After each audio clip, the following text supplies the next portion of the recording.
Wahai Ratu, hadiah kita ditolak tanpa keraguan. Tri, harta kita hanyalah debu di matanya. Istana dan kerajaannya.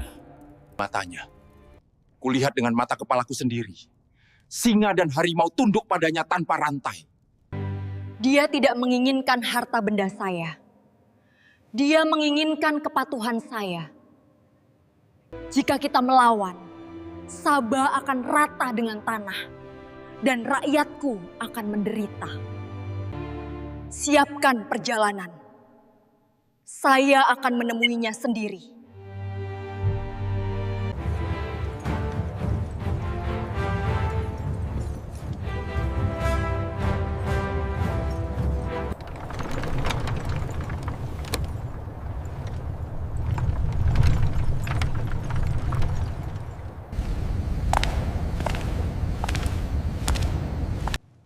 Aku akan menguji persepsinya. Kita akan lihat apakah dia mendapat petunjuk. Sebelum dia tiba di istana ini, siapa yang bisa membawa singgasananya ke sini? Padaku, sebelum mereka datang sebagai orang-orang yang berserah diri,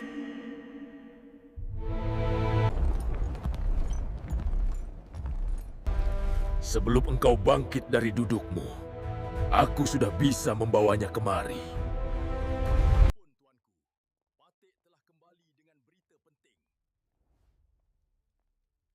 Aku akan membawanya kepadamu sebelum matamu berkedip.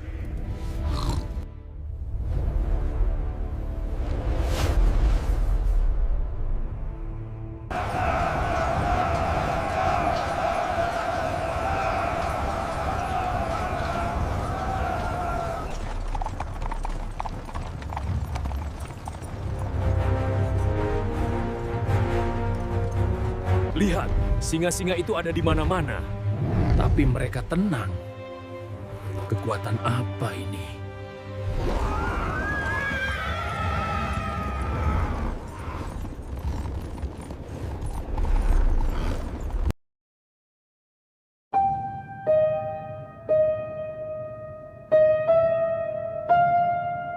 Sungguhnya, ini adalah lantai yang dilapisi kaca.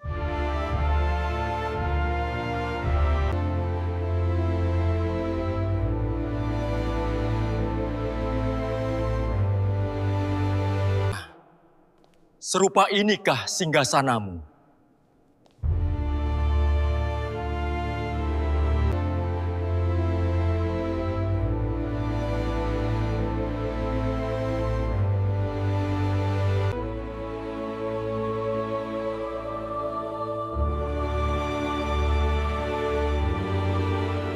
Saat Ratu Balkis perlahan berjalan menuju istana, dia mengira lantainya adalah air, jadi dia mengangkat gaunnya untuk menghindari basah.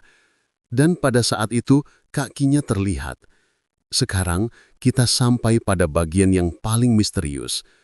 Menurut sumber lama, Sulaiman memiliki alasan rahasia untuk membangun lantai kaca. Itu bukan hanya untuk keindahan atau pamer. Itu adalah ujian. Mengapa? Karena sebagai seorang nabi yang bisa mengendalikan jin, Sulaiman telah menerima beberapa informasi tersembunyi. Ada bisikan bahwa Balkis mungkin bukan manusia biasa. Beberapa percaya dia adalah setengah manusia, setengah jin. Nabi Sulaiman tahu betul sifat jin. Dia juga tahu bahwa jin biasanya memiliki kaki berbulu. Itulah kenapa dia membuat lantai kaca yang mengkilat itu terlihat seperti air, untuk membuat Balkis mengangkat gaunnya. Pada saat itu, dia akan dapat melihat kakinya dan mengkonfirmasi kecurigaannya. Balkis mungkin bukan manusia biasa, tetapi mengapa beberapa orang percaya bahwa dia adalah setengah manusia dan setengah jin?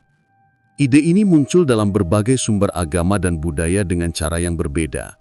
Beberapa cerita mengklaim bahwa Balkis lahir dari persatuan manusia dan jin.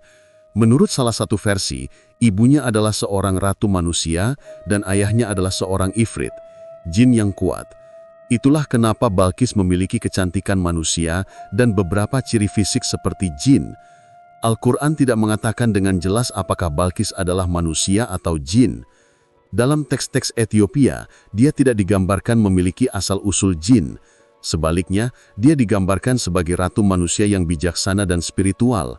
Kisah-kisah ini lebih fokus pada kebijaksanaan dan kemurniannya daripada fitur fisiknya. Jadi, apa yang dikatakan oleh sumber-sumber Islami? Sebagian besar ulama Islam sepakat bahwa Balkis adalah manusia. Desas-desus tentang dia yang setengah jin sebenarnya dibuat-buat oleh para jin itu sendiri. Mengapa? Karena mereka tidak ingin Sulaiman tertarik padanya atau menikahinya.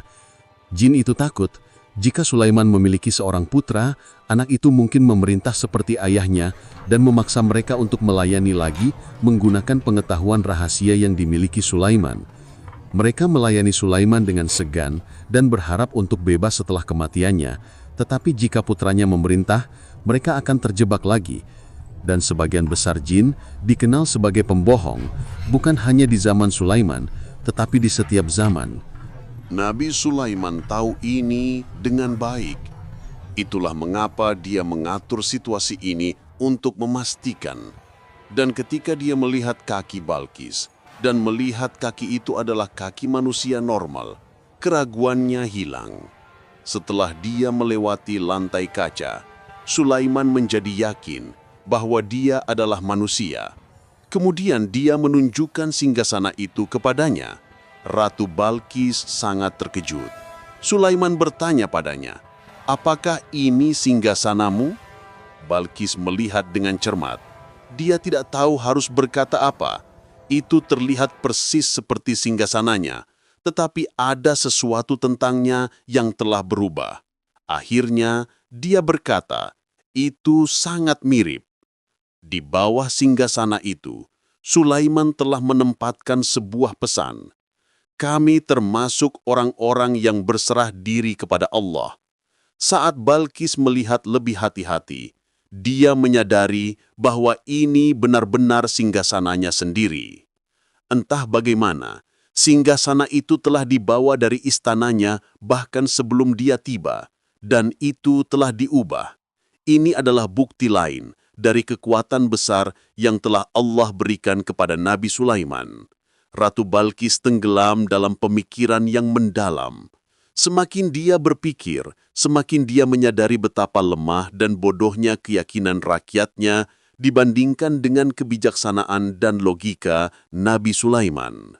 Hari itu, dia diundang untuk makan siang. Nabi Sulaiman duduk di sampingnya dan mulai berbagi pemikirannya. Dia berbicara tentang Allah, Tuhan semesta alam, yang maha pemurah, maha tinggi, yang menciptakan matahari untuk melayaninya. Dia berkata, sama seperti kupu-kupu dan bunga lili di taman melayani Allah, matahari juga diciptakan untuk melayaninya. Bagi manusia untuk bersujud kepada ciptaan lain seperti matahari adalah penghinaan besar terhadap kecerdasan manusia. Ratu Balkis kemudian mengerti bahwa matahari yang mereka sembah tidak lebih dari perangkap indah yang dipasang oleh syaitan. Untuk pertama kalinya, kecerahan matahari memudar di hatinya, dan cahaya baru yang tidak pernah terbenam mulai bersinar di dalam dirinya. Saat itu, para penasihatnya datang dan berkata, "Sebentar lagi matahari akan terbenam. Sudah waktunya untuk sujud harian kita kepada matahari." Tetapi ratu berdiri dan berkata, "Kamu bodoh.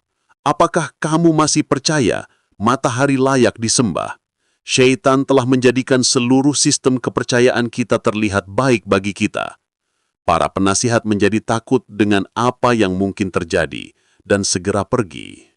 Untuk pertama kalinya, ratu merasakan sesuatu yang hangat dan indah bergerak di dalam hatinya, seolah-olah warna-warna pelangi mencerminkan emosinya. Ratu Balkis menyadari sudah waktunya untuk menyatakan keimanannya pada Islam.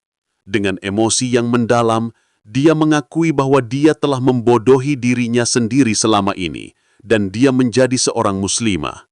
Tidak lama kemudian, rakyat Saba mengikuti ratu mereka. Mereka meninggalkan penyembahan matahari dan mulai bersujud hanya kepada Allah. Dan semua ini dimulai dengan perasaan dan suara yang dirasakan Hudhud, burung itu, hari itu saat burung lain terbang di depan. Kisah ini yang diceritakan dalam kitab suci kita, Al-Quran Al-Karim, mengingatkan kita akan nilai pengetahuan, kehormatan seorang ulama, dan bahwa pengetahuan sejati adalah karunia dari Allah yang memerlukan rasa syukur. Jika kamu menikmati video ini, silakan suka, komentar, dukunganmu membantu kami menjangkau lebih banyak orang dan berbagi kisah-kisah indah ini. Sampai jumpa di video berikutnya. Semoga Allah melindungimu.